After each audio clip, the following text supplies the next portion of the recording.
Guys मैं आज आपको बेल्ट वाला ब्लाउज एकदम सिंपल तरीके से कटिंग करना बताऊंगी कि वो किस तरीके से कटता है और आपका जो कपड़ा है वो भी वेस्ट ना हो। तो सबसे पहले हम ये जो अस्तर का कपड़ा है इस पर एक स्ट्रेट लाइन खींच लेंगे, क्योंकि ये कपड़ा थोड़ा सा तिरछे पे कटा है तो मैं इस पर थोड़ा सा सीधी लाइन खींच लूँगी।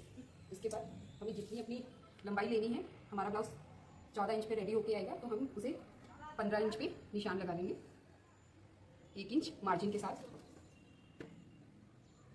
ये ले लिया। अब हम यहाँ से अपना आर्म होल का निशान लगाएंगे और चेस्ट लाइन का निशान लगाएंगे। तो हम 5.5 इंच का आर्म होल का निशान लगाएंगे, जिसे चेस्ट लाइन भी बोलते हैं।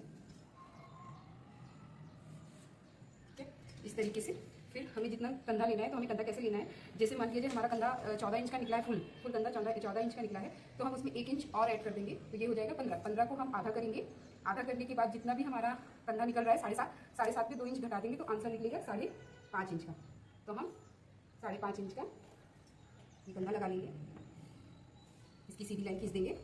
फिर जितना हमारा चेस्ट निकलेगा, ये लाइनिंग वाला है मतलब ये अस्तर के साथ बन रहा है तो हम इस पर 1/2 इंच की लूजिंग बैक में लेंगे। अगर हमारा ये कपड़ा सादा ब्लाउज होता तो हम उस पर कोई लूजिंग नहीं लेते, जितना चेस्ट निकलेगा उसका 1/4 करके मतलब उसका 1/4 करेंगे, जितना आंसर निकलेगा वही सीधे यहाँ पे लग जाएगा। अभी हमें जितना चेस्ट लिया है उसका 1/4 किया तो हमारा चेस्ट 37 है, 37 का 1/4 9.2 निकलेगा तो हमें ये 9.75 लेना है। ये निशान लगा दिया यहाँ पे। ठीक है, ये हमारा चेस्ट लाइन का निशान है। चेस्ट का जितना चेस्ट निकला उसका 1/4 किया है, ये मतलब 4 जितना चेस्ट है उसको 4 से डिवाइड कर दिया है। जितना आंसर निकलेगा उसमें 0.5 इंच आधा इंच और ऐड कर देंगे। अब कमर का 1/4 करना है, उसमें 1 इंच ले लेना है क्योंकि हम इसके बैक में लूजिंग लेंगे तो हमारा 9 इंच आंसर आ रहा है और हमें ये स्ट्रेट यहाँ से मिला देना है। ठीक है, ये इतना मिलाने के बाद इसमें हम 1.5 इंच की मार्जिन लेंगे। मार्जिन आप अपने हिसाब से ले सकते हैं जितना आपको चाहिए होगा।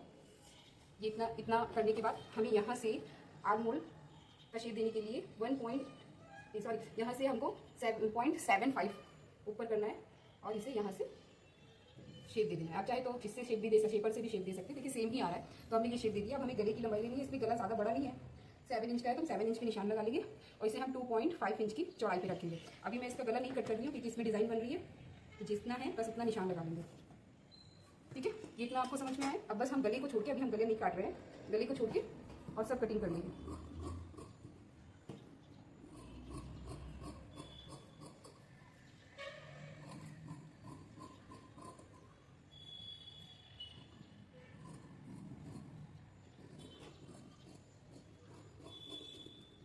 इतना करने के बाद देखिए अब हम इस पर डार्ट का निशान लगा लेते हैं।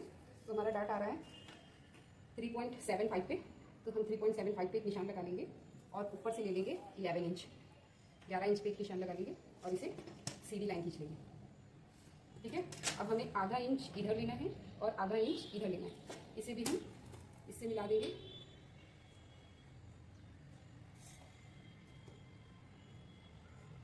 ठीक है, अब इसको जब मिला दिया है तो हम इसको यहाँ से पकड़ेंगे और पकड़ के इसको ऐसे करेंगे।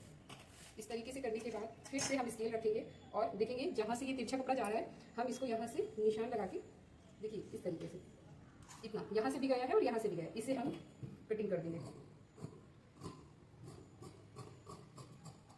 ठीक, अब ये यहाँ से एकदम सीधा हो गया है और ये सिल जाएगा हमारा। ठीक है, इतना आपको समझ में आया। अब हम इसकी फ्रंट के निशान लगाएंगे। तो ये हमारा फ्रंट है, जिधर से खुला है वो हम फ्रंट पे रख रहे हैं क्योंकि आगे से हुक आई लगानी है हमें। तो पहले ये अपना कपड़ा किनारी का निकाल देंगे। ठीक है, ये हटा दिया। अब हम यहाँ से निशान लगाएंगे वापस से। हमने कंधा रखा था 5.5 का तो हम 5.5 पे और 5.5 पे आर्म होल का निशान लगा लेंगे, इसे सीधी लाइन खींच देंगे ये और ये। ठीक है, इतना करने के बाद अब हमने पीछे 1/2 इंच ऐड किया था पर फ्रंट में हमें यहाँ पे डाट डालनी है तो हम इसमें 1 इंच जोड़ेंगे। जितना सीना होगा मतलब जितना चेस्ट होगा उसका 1/4 करेंगे तो हमारा चेस्ट 37 है, 37 का 1/4 आएगा 9.2 इंचेस। 9.2 आपको कैलकुलेटर में मैं बता देती हूँ। देखिए जैसे 37 का हमारा ऐसे दिखाते तो आपको दिखेगा 37 का हमारा चेस्ट है, इसको हमें भाग देना है 4 से तो हमारा जो आंसर निकला है वो 9.25 इंच निकला है। इसमें हमें प्लस करना है 1 इंच तो हमारा आंसर निकला है 10.25। तो हमें आगे का जो निशान है चेस्ट का वो 10.25 पे लगाना है। ये इसलिए लगाना है क्योंकि हमें यहाँ पे डाट डालनी है। तो हमने ये देखिए यहाँ से ये ले लिया। अब देखिए हमने बिल्कुल भी अपने कपड़े को वेस्ट नहीं किया है, एकदम जिधर से निकल रहा था बस वही कटिंग करके निकाला है। अब जितना हमारा चेस्ट है 9.2 ये ले लिया। अब फ्रंट इसमें आगे का बेल्ट है तो हम जितनी लंबाई होगी उसमें ½ इंच माइनस कर देंगे, क्योंकि इनका चेस्ट थोड़ा हैवी है। आप 1 इंच भी माइनस कर सकती हैं। तो ये आ गया, ठीक है। अब हम इसको ये करने के बाद 13.5 पे ये हमने निशान लगाया है। 13.5 पे ये करने के बाद हम यहाँ से चेस्ट लाइन लेके और यहाँ से वेस्ट लाइन हमें 9 ही रखना है, क्योंकि हमने 20 का आगे का 1 इंच प्लस कर लिया था पहले ही। तो ये ले लिया हमारा चेस्ट और वेस्ट, ठीक है। अब इसमें भी हम 1.5 इंच की मार्जिन रखेंगे।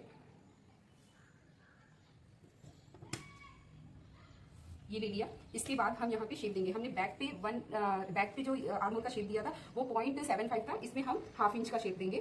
सिर्फ ½ इंच का निशान लगाएंगे, ½ इंच, और इसे शेप दे देंगे। अब शेप आप कैसे, आपको कहाँ समझ में नहीं आ रहा है कि किधर से ले, तो जितना आपका आर्म होल निकला है उसको हाफ कर दीजिए, इस तरीके से निशान लगाइए और इसे इस तरीके से मिलाते हुए इससे मिला दीजिए, ठीक है। ये शेप हो जाएगा। अब इसके बाद हमें क्या करना है, नेक का, इसमें नेक का निशान लगाना है। तो हमें 2.5 इंच का 2.5 पे मतलब 2.5 इंच पे निशान लगाना है और लंबाई लेनी है 7 इंच की। तो ये हमने रख लिया 2.5 और ये 7 इंच का, क्योंकि इन्हें ज़्यादा डीप गला नहीं चाहिए, तो हम बहुत डीप गला ना आगे का और पीछे का, इनको दोनों बराबर ही चाहिए, 7 इंच आगे का और 7 इंच पीछे का। ये हमने शेप दे दिया, ठीक है। अब हम इसमें डार्ट का निशान लगाएंगे। तो हमारा जो डार्ट निकल रही है वो 11 इंच पे निकल रही है, तो हम यहाँ पे 11 इंच ले लेंगे। 10.5 की है, ½ इंच हमने यहाँ पर सिलने के लिए छोड़ना है, तो ½ इंच जब छोड़ देंगे तो हम 10.5 पे ऐसे निशान लगाएंगे। अगर आप ऊपर से ले रहे हैं तो जितना भी आपके डार्ट की लेंथ निकल रही है उसमें ½ इंच और प्लस करके, मतलब 10.5 है तो 11 पे निशान लगाएंगे। आगे की डार्ट हम 4 पे डालेंगे, क्योंकि यहाँ से हम ½ इंच सिलेंगे तो ये चला जाएगा ½ इंच, तो हम ये 4 पे निशान लगाएंगे। और ये हो गई हमारी डार्ट की लंबाई। तो ½ इंच इधर से और ½ इंच इधर से, ये हमने ले लिया और इसे ऐसे करके ये मिला, ठीक है। ये हमारा डार्ट हो जाएगा। अब हम यहीं से ही अपने सारी जो सेंटर पॉइंट है ना, पहले वो उसका निशान लगा लेते हैं। तो हमारा सेंटर पॉइंट निकला था 10 इंच का, तो ये 10 इंच का हमारा सेंटर पॉइंट है। इसी से ही हम 2.2 इंच का एक ये स्ट्रेट लाइन इधर से खींच लीजिए। आप चाहे तो इसे तिरछा भी दे सकती हैं और आप चाहे तो इसे छोटा और कर सकते हैं। मुझे इतने अच्छे लगते हैं तो मैं इस हिसाब से लूँगी। इसी सेंटर पॉइंट से हमें ये लेना है, तो ये हम यहाँ से 2.5 इंच की दूरी पे लेंगे, इसको यहाँ से कटिंग कर लेंगे। अब मैं देखो, इसको मैंने चाहा तो यहाँ से सीधा भी काट सकते हैं, लेकिन हम इसे सीधा नहीं काटेंगे क्योंकि ये फिर ये हमारी पट्टी के काम आ जाएगा। तो हम अपने कपड़े को भी बचा लेंगे। ये देखिए, मैंने यहाँ से बराबर कर दिया। इतना बराबर करने के बाद हम यहाँ पे पहले बेल्ट का निशान लगा लेंगे। तो बेल्ट हमारा यहाँ जो भी निशान मैंने 13.5 पे जो लगाया था उससे 1 इंच आगे से, ठीक है, 1 इंच ऊपर ले लेंगे और इसको जो ये हमारा डार्ट वाला निशान है ना, इससे मिला देंगे इस तरीके से, ठीक है। ये, और आप चाहें तो यहाँ से भी ½ इंच लेके, जहाँ से फिटिंग वाला निशान है, इधर से भी लेके और इसे भी ऐसे शेप में इस तरीके से जब मिला देंगे ना तो ये बहुत अच्छी फिटिंग पे आता है। इसे हम यहाँ से हल्का सा तिरछा कर देंगे।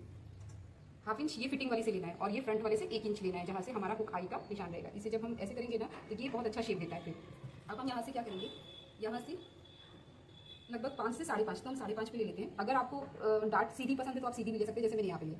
अगर आपको चाहिए कि हल्का सा तिरछा होना तो आप ऐसे करके तिरछा भी ले सकते हैं, हल्की सी। और सेम ऐसे यहाँ पे भी है, तो हम इस डार्ट की लाइन से 1.75 इंच की लगभग दूरी जाएंगे और इसे ऐसे करके हल्की सी तिरछी लाइन पे ये शेप दे देंगे, ठीक है। आप चाहे तो इसे सीधा भी रख सकती हैं यहाँ से, चाहे तो और तिरछा कर सकती हैं, पर इतना मुझे ठीक लगता है तो मैं इसे सही रखूँगी।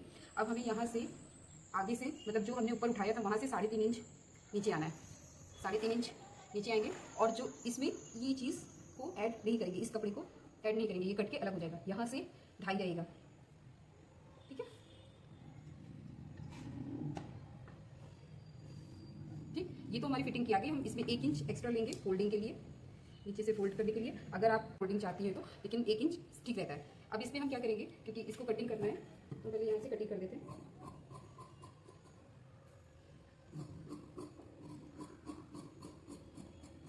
ठीक है, ये काटने के बाद जब इसको ऐसे करके यूँ करेंगे, ये सिल देंगे, तो देखिए ये यहाँ पे ना इतना एक्स्ट्रा जा रहा है, तो हमें इतना एक्स्ट्रा कपड़ा नहीं लेना है। हम यहाँ पे एक मार्किंग कर लेंगे, ये हो गया, और इसे यहाँ से कम कर देंगे कि हमें अपने कपड़े को इतना एक्स्ट्रा नहीं करना है, तो हम यहाँ से कम करके इसे निकाल देंगे और ये भी यहाँ से कट हो जाएगा, ठीक है। ये ऐसे सिल जाएगा, ये ऐसे हो जाएगा। देखिए कितने अच्छे से सेट होके आया है, ठीक है। ये इस तरीके से ये भी शेप कट कर देते हैं यहाँ से भी। इसको भी आप इस तरीके से कट कर सकते हैं कि आप इसको जब ऐसे करके, जितना आपको सिलना है ऐसे फोल्ड करके, तब आप 7.5 इंच का निशान लगाइए तो आपका जो ये देखो कपड़ा उठता है ना, ये भी नहीं उठेगा। तो ये लिया मैंने 5.5, ये देखो यहाँ से ये निशान लगा, देखो अब ये ऐसे आ रहा है। तो हम इसको इस तरीके से शेप दे देंगे। देखिए ये ऐसे हुआ है, पर जब हम इसको इतना सिलेंगे ना, देखिए कितना अच्छा सा शेप आया है। और ये फिर जैसे हम कपड़े को जब ये इस तरीके से सिंपल कट कर देते हैं, तो हम कपड़े को जब इस तरीके से डाट डालते हैं तो हमारा ये कपड़ा ऊपर को होता है और फिर हमको यहाँ से छाटना पड़ता है। तो हम इससे पहले ही सिलने के बाद छाटने से अच्छा हम इसको कटिंग के टाइम पे ही कपड़े को इस तरीके से फोल्ड करके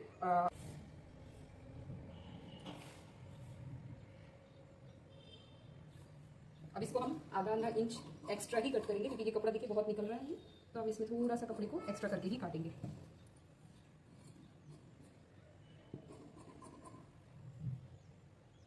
ये निकाल के साइड कर देंगे और ये ले लिया इधर।